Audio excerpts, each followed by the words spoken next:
I'm going to show you how to make a plaster heart out of a store-bought dish that has glaze on it. Typically, when you pour plaster into a container, it needs to be something like plastic and it needs to be soft and malleable.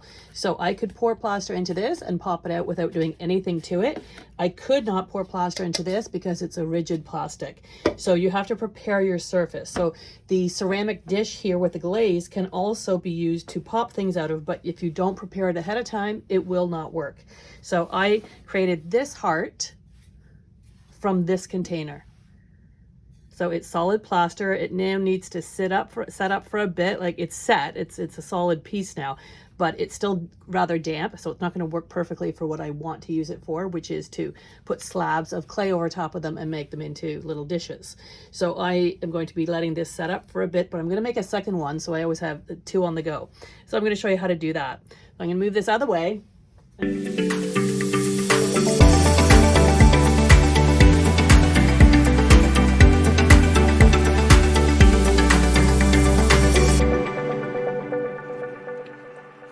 So what you first need to do whenever you're using plaster, you can either follow some rigid formulas or you can do the guesstimation thing that I do.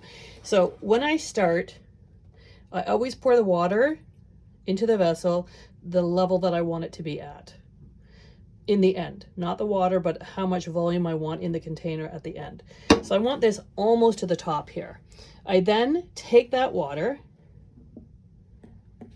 and I'm going to measure it first. And if I drop a little bit, that's okay. I dropped a smidge. So then I have to measure the actual volume.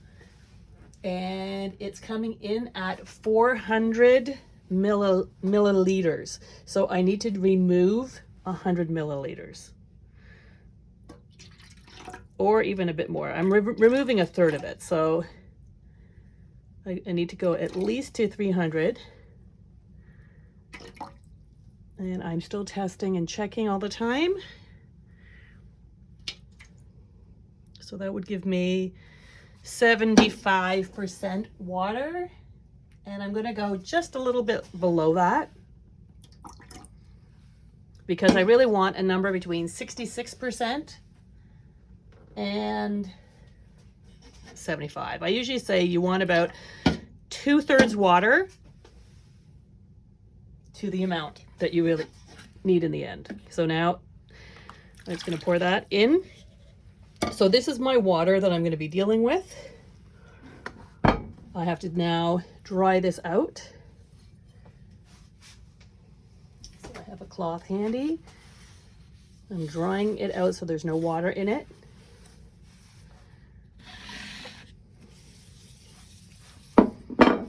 And then going to take the Murphy's Oil soap and put in a good dollop. Ooh, that's probably a bit too much. Pour some of that back in.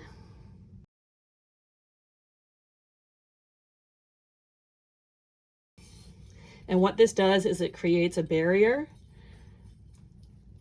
but it won't be a completely smooth surface because like if you look at it right now, there's a bit of texture here. So I don't want that much in it. So I'm just going to take a paper towel and kind of wipe it back a bit.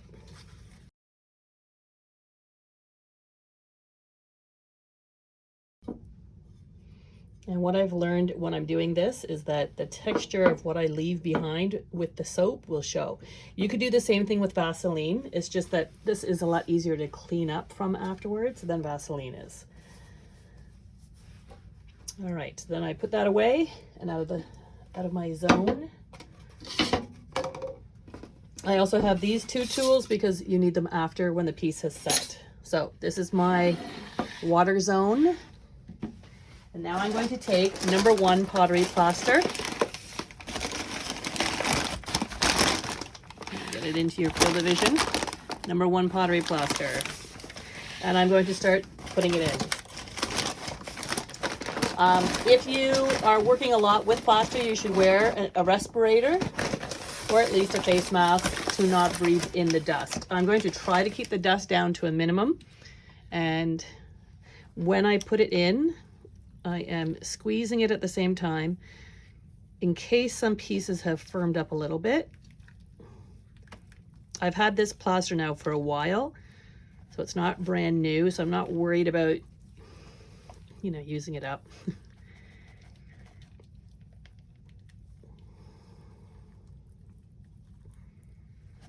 When I am putting the plaster in, I'm making sure that I'm going kind of in a circular fashion, so that I'm not only putting plaster in the center. It will build up inside the water into a mountain or an island, which is what we're after, but we want to make sure we have enough plaster there that it's not just going in the center.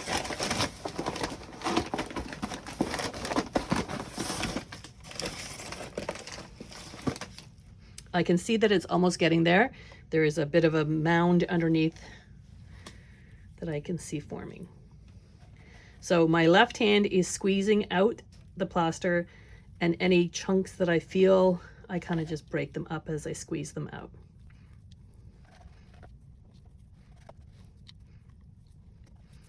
So I usually, when I get to this point, I usually wait a sec to see how long it takes for that exposed part to be saturated with water. So it is, so it means I have to add more. As I'm adding it now, I am careful to sprinkle it around the whole area, not just the center again. And I'm going to keep my eye on it. I'm going to stop when the white powder does not get absorbed with the water.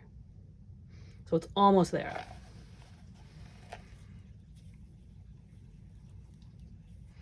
You can tell there's a tonal difference between the dry plaster and the wet plaster. The dry is white, and as soon as it touches the water, it becomes a light gray. So I think I'm there now. My hand has plaster dust on it. So typically I try to use only one hand. So if this was my mixing hand now, I'm going to try to keep this hand as clean as possible. So it's now ready to go. I am going to start now. The mixing part, you are trying to remove any glumps that are in it. I call them glumps because they're lumpy, but they're glumpy. One thing I didn't mention is that I usually use lukewarm water. I am just using room temperature water that's been sitting in my studio for ages, and it also works. So I'm just squeezing until I've made sure that there are no chunks of plaster that hasn't been fully mixed in with the solution. And then you keep mixing for a bit.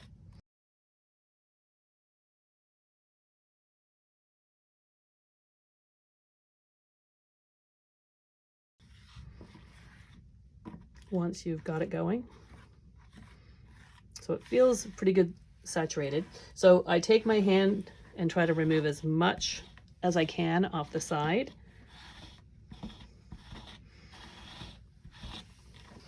And I'm ready to go.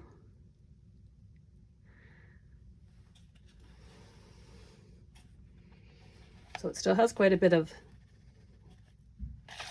product in here, so I'm just going to use my hand to spatula it out. Add it in.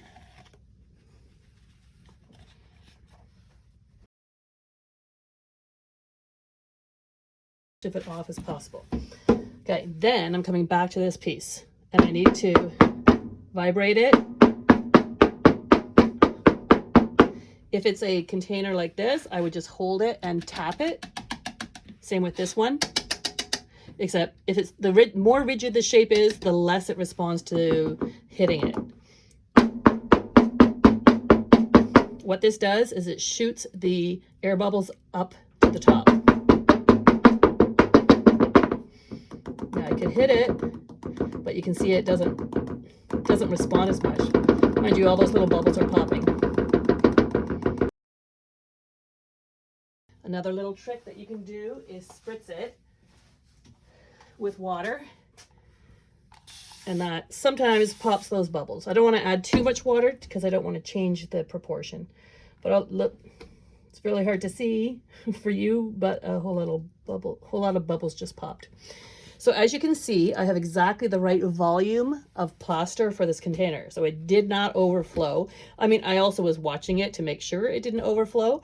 So I'm just going to leave it now, and in about 20 minutes, it will be firm and hard, and I can just flip it over and it should pop out, and I'll show you that step as well in a few minutes.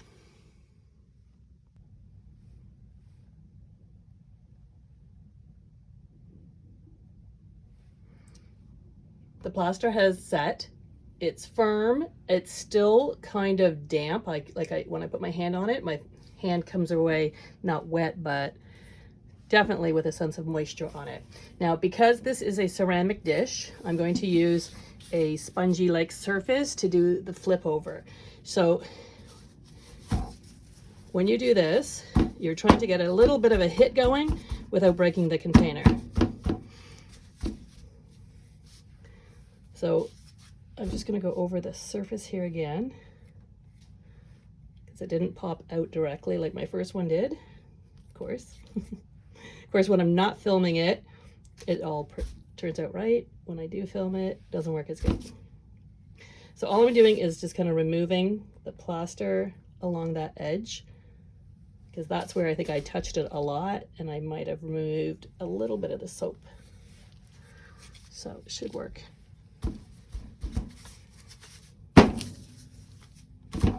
So it's not coming out yet, so I'm going to add another sponge.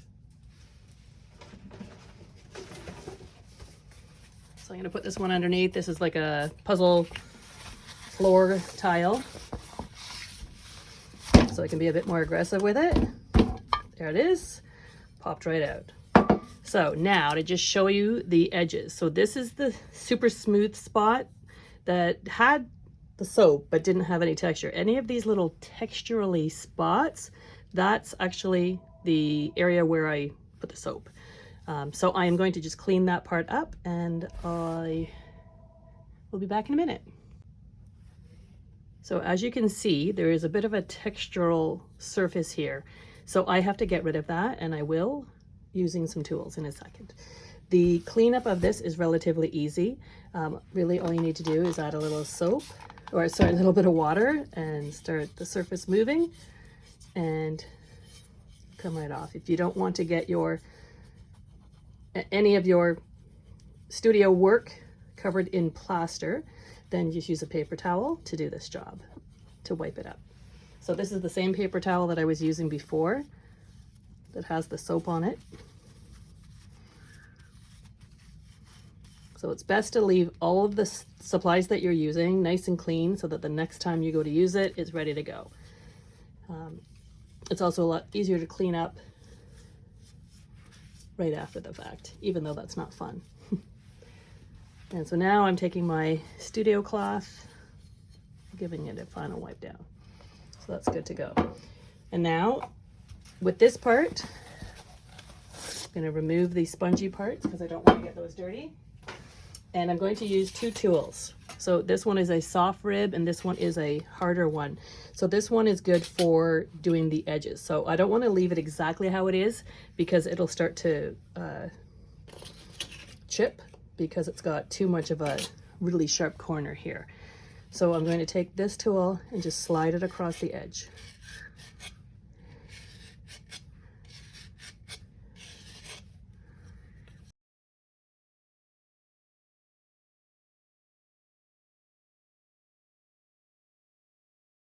And now I'm going to take this on an arc along the surface, and I'm just going to clean it up.